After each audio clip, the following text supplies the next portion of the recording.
उत्तर प्रदेश के जौनपुर जिले में रात के अंधेरे में एक मिनी ट्रक में ईवीएम भरे हुए मिले तो हंगामा मच गया।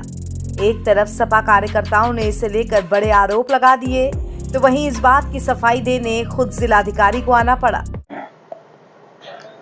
भाई बीजेपी सरकार जो इस बात का दावा करती है न कि अब की बार 400 पार 400 पार 400 पार, ये तो बात बिल्कुल सच है, क्योंकि अब की बार बीजेपी 400 पार ही आएगी।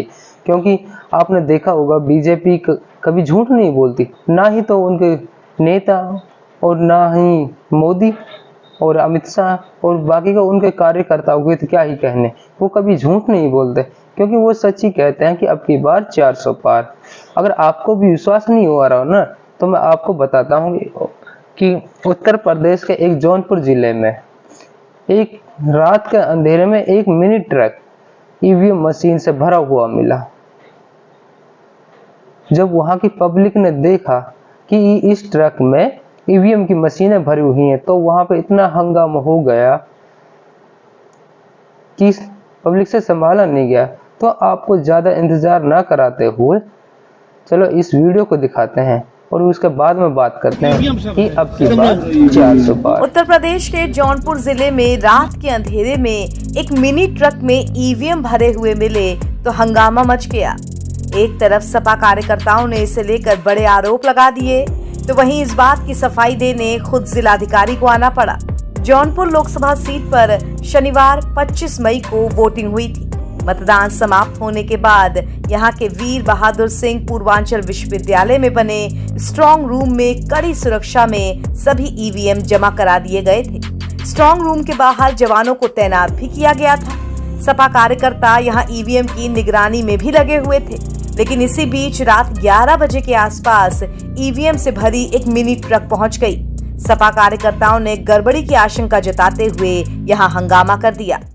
ये समस्या हम लोग को ये जानकारी शाम को मिली, करीब रात में 10-11 बजे जानकारी मिली कि एक डीसीएम पे अलग से ईवीएम मशीन लद के आई है। उसकी जानकारी हमारे यहाँ कार्यकर्ता जो लोग यहाँ तैनात थे पहले से, जो ईवीएम जमा हो रही थी, उन लोग को जैसे ही जानकारी हुई तो हम लोग को बताया तो हम लोग तुरंत वहाँ से अपने घर से भाग के यहाँ आए।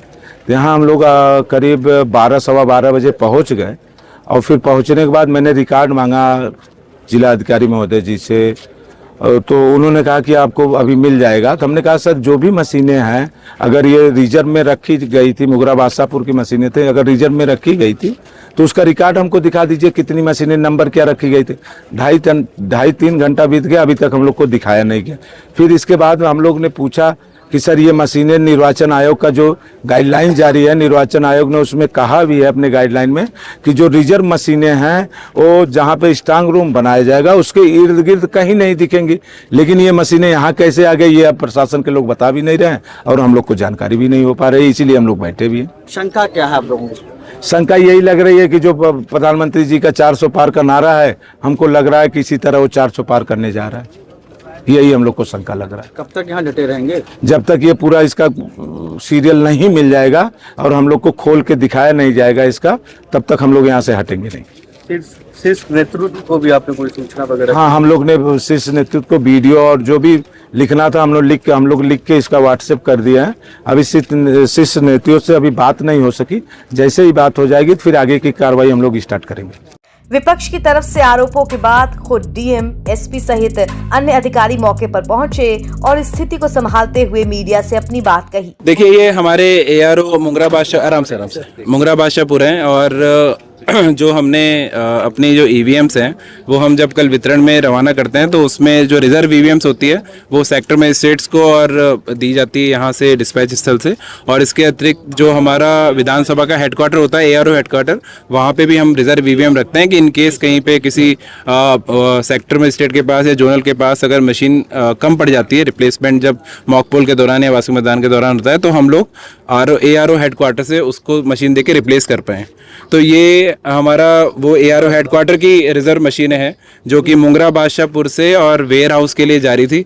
चूँकि यहाँ पे बाहर जाम था, इसलिए जो यहाँ के नायब तहसीलदार, वो जो इसके तहसीलदार थे प्रभारी, उन्होंने यहाँ के नायब से बात किया और वो इसको जाम के कारण यहाँ गलती से अंदर लाके उन्होंने खड़ा कर दिया। इसको लेके हमारे जो समाजवादी पार्टी के जो प्रत्याशी थे और उनके जो यहाँ पे लोग थे, तो उन्होंने उसको लेके ऑब्जेक्शन किया था कि सभी यहाँ पे कैसे आ गई, और उसको लेके उन्होंने स्थिति स्पष्ट करने के लिए कहा था। तो हमने सारी हमारी स्ट्रांग रूम सील हो गए हैं। उसके बाद में अभी जो रिजर्व ईवीएम की लिस्ट हम सारे प्रत्याशियों को देते हैं अलग अलग चरण में, जब रैंडमाइजेशन होता है उसके बाद भी, जब हमारा कमीशनिंग होती है उसमें जो ख़राब होती है तो उसके बाद की भी जो रिप्लेस हो जाती हैं वो भी हम आपको लिस्ट देते हैं। और इसके बाद जब कल वितरण हुआ है उसमें भी जो मशीन ख़राब होती है उसके बारे में सूचना देते हैं। तो लिस्ट आपके पास थी, उससे हमने अभी सत्यापन उनको करा दिया है, रैंडम सत्यापन। अब वो संतुष्ट हैं। अब ये यहाँ से ट्रक जो है हमारा कलेक्टेड वेयर हाउस में जाके जमा हो जाएगा। डीएम के इस बयान के बाद सपा कार्यकर्ताओं ने हंगामा बंद किया। फिर लिस्ट के हिसाब से ईवीएम का सत्यापन भी करा लिया गया। एनबीटी ऑनलाइन की रिपोर्ट।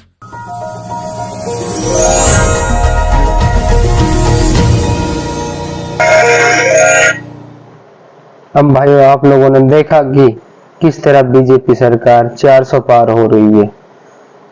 उनके पास जीतने के लिए कुछ नहीं होता, या तो कोई हिंदू मुसलमान का मुद्दा होता है या फिर लास्ट में ईवीएम की बदली होती है।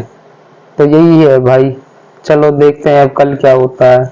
कल 4 जून है, देखते हैं किसकी सरकार बनती है।